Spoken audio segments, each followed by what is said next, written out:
They called it the land where nothing grows, an ocean of sand, dead heat, no rivers, no soil, no future. But one man stood in the middle of that burning emptiness, looked around, and saw something the rest of the world missed. A kingdom, not of tents and camels, but of glass towers, golden highways, underwater hotels, and flying taxis. They laughed when he said it. They called him mad. But that man was Sheikh Mohammed bin Rashid Al Maktoum, and the desert he stood on was about to become Dubai. This wasn't just city building. This was alchemy, turning sand into skyscrapers, oil into opportunity, an impossible dream into reality. Let's rewind. Back in the 1960s, Dubai was just a fishing village. Dusty, quiet, forgotten. Pearl divers earned a few coins a week. Electricity? Rare. Air conditioning? A fantasy. Even water had to be imported. But Sheikh Mohammed had grown up watching his father lead with fierce ambition.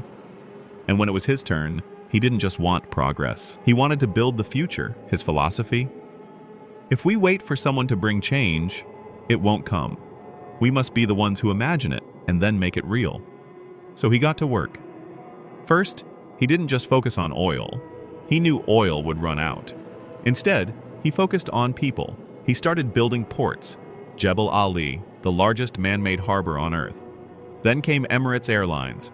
Everyone said it would fail. Now, it's one of the best on the planet. Hotels popped up where sand dunes used to be. Mega malls replaced palm trees. Soon, people from every corner of Earth were flying in to see this miracle city rising from nothing. And the Sheikh?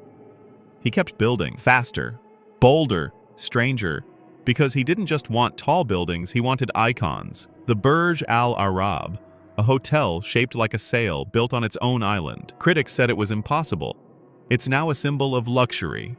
Then came the Palm Jumeirah, an artificial island in the shape of a palm tree, visible from space. And finally, the Burj Khalifa, the tallest building in the world. A tower so high it pierces the clouds. It's not just architecture, it's a statement. A statement that said, we're not done yet. But here's the thing no one talks about.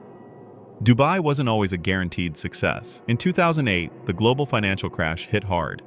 Dubai's real estate market collapsed. Projects stopped. Debt piled up.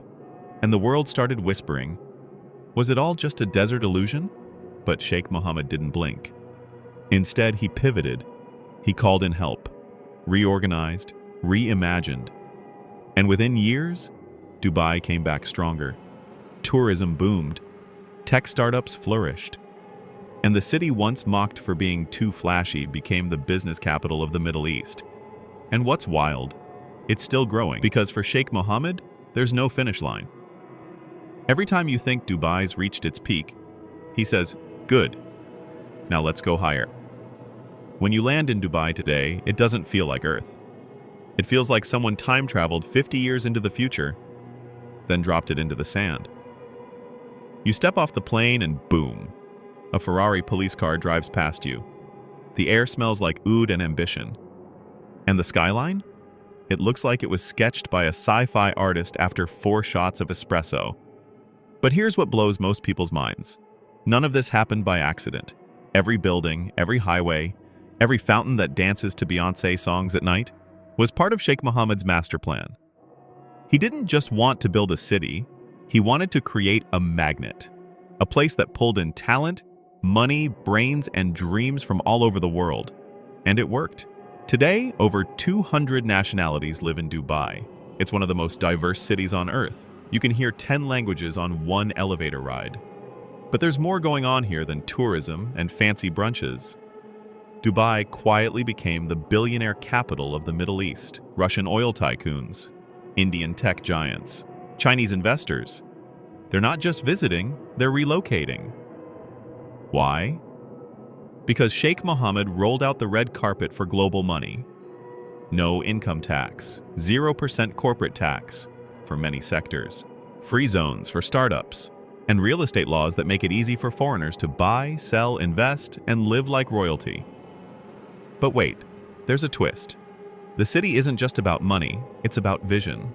Sheikh Mohammed launched Dubai 2040, a blueprint to turn the city into the best place to live in the world.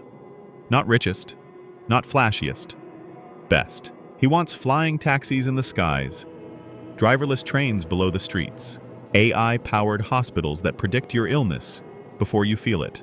And get this, a brand new city, Dubai South, designed around people, not cars. Parks instead of highways. Cycling paths instead of traffic jams. Zero emissions. Zero boredom. And here's the insane part. They're actually building it. This isn't marketing. This is happening. You'd think someone who built all this would be satisfied. But Sheikh Mohammed doesn't know how to slow down. He's investing in space programs. He wants Emiratis to walk on the moon.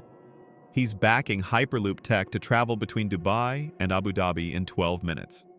He even ordered the construction of Museum of the Future, a building that looks like it was dropped by aliens. It's not just about showcasing tech, it's about creating it. Dubai is no longer just a city. It's an idea factory, a place where crazy becomes normal and impossible becomes real. And the craziest part? It all started with a man staring at sand dunes and refusing to blink. It's easy to look at Dubai today and think, well, he had oil. He had money. Of course, he built all that. But here's the truth nobody wants to admit. Plenty of countries had oil. Plenty of leaders had money. But they didn't build a miracle. What Sheikh Mohammed had was vision. And something else far more rare. Discipline. He wakes up at 5 a.m., reads, writes, reviews national plans like he's running a startup, not a kingdom. And when the world watches fireworks explode over the Burj Khalifa on New Year's Eve, he's already thinking about what's next, what's broken, what's not good enough. Because to him, perfection isn't a goal, it's a duty. But behind the golden skyline and futuristic buzz is a man shaped by struggle. He's not just a builder, he's a poet. Yes, Sheikh Mohammed writes poetry. Lines full of love, loss, dreams, and sometimes deep pain. In one of his poems, he talks about leadership like it's a heavy chain around his heart, about how the crown weighs more when your people look up to you. And if you know his story, you feel that weight. He lost a son, his pride, his heir, Sheikh Rashid, gone too soon. And for a moment, the city paused. The skyline dimmed. But he didn't retreat. He poured his grief into work, into legacy, because he knows one day he'll be gone, and all that will remain is what he built. That's why he isn't just stacking skyscrapers. He's building identity. He created programs to teach young Emiratis to lead. He gave women roles in parliament, business, and space. And when he's asked why he works so hard, he simply says, the race for excellence has no finish line. So yeah, it's not about oil, or gold, or tourists. It's about showing the world that Arabs, the sons of sand, can lead in tech, science, sustainability, and imagination.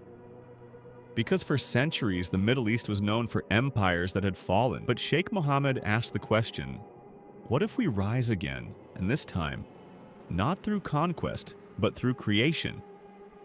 Look around. Dubai is now a place where the future doesn't just arrive. It's manufactured, engineered, launched, and it all started with a man who refused to be ordinary. A man who looked at the desert and said, we will not wait for rain. We will build the ocean. That's not just ambition, that's madness, the kind that moves history. So if you're watching this right now, stuck in a place where nothing seems to grow, surrounded by limits, told that your dreams are too much, remember Dubai, remember Sheikh Mohammed, and remember this, you don't need perfect conditions. You just need a vision so bold, the world calls it crazy, until you make it real. If that hit you deep, don't just scroll. Hit like, drop a comment. From dust to destiny. And share this with someone who's building something big in silence. Because someday they might be the next one to turn a desert into a kingdom.